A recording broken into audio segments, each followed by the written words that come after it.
এই ফোনটা মূলত কারেন্ট চলে যায়, আবার যখন কারেন্ট আসে তখনই ফোনটা পুড়ে গেছে। লজিক বোর্ড মনে হচ্ছে সব পুড়ে গেছে। আগুন বলে বাড়াইছিল, ধুমে নাকি সারা ঘর শেষ হয়ে গেছিল, অন্ধকার নাকি দেখতেছিল। কাস্টমার আসে আমার কাছে এইরকমই বলল। আমি ফোনটা খুলে দেখি যে লজিক বোর্ড পুড়ে গেছে। পরে আমি একটা নতুন লজিক বোর্ড দেওয়ার পরেও যখন হচ্ছিল না, তখন পুরাতন লজিক বোর্ডের পরে চার্জার পিন চেঞ্জ করে দিছি, রিবন টানাইছি, তারপরে ফোন দেখি চার্জ নিচ্ছে।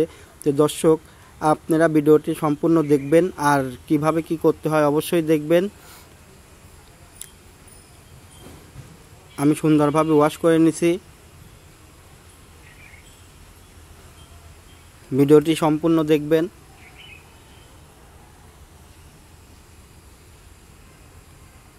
সুন্দর করে ওয়াশ করে নিচ্ছি।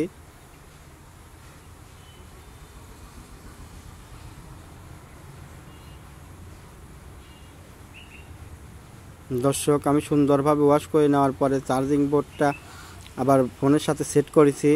তারপরেও দেখলাম যখন হচ্ছে না, তখন মনে করেন যে আরেকটা পোর্ট লাগা দেওয়ার পরে সেটটা অন হয়। আমি মনে মনে হাফসারে বাঁচলাম। 1 ঘন্টা পরে অবস্থা হওয়ার পরে যখন সেটটা চার্জ নিচ্ছিল, মনের কাছে খুব সুন্দর লাগতেছিল, মনের অনুভূতিটা অস্থির লাগতেছিল। দর্শক, দেখতেই পাচ্ছেন কত সুন্দরভাবে নতুন একটা চার্জিং পোর্ট লাগাই দিয়েছি।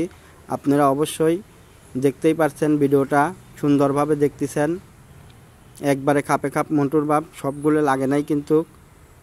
ফোনটা দেখতেই পাচ্ছেন রিয়েলমি ফোন। আসলে কারেন্ট আপনারা যখন রাত্রে চার্জ দিতেবেন, ফোন ভালোভাবে অবশ্যই দেখবেন চার্জারে যদি লুজ কালেকশন না হয়। লুজ কালেকশন হলে পরে কিন্তু কারেন্ট চলে যায়। আবার যখন আসবে তখন আবার এই ফোনের যে রকম হয়েছে আরেকটা ফোনও ওই রকম হতে পারে। আগে থেকেই বলে রাখতেছি, চার্জ যখন রাত্রে দিয়ে ঘুমাবেন তখন খুব সুন্দরভাবে চার্জারটা ফিটভাবে লাগেছে নাকি সেভাবে দেখে সারি তারপরে কিন্তু করবেন। আমি সুন্দরভাবে লাগাই দেওয়ার পরে বুঝতে পারলাম যে ফোনটা এখন মনে হয় চার্জ দেওয়ার জন্য প্রস্তুত।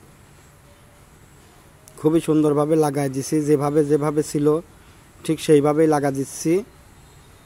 মানে ক্যামেরার সামনে তো সব কাজ করা সম্ভব না। দেখতেই পাচ্ছেন লাগানো হয়ে গেছে। এখন চার্জ দিব।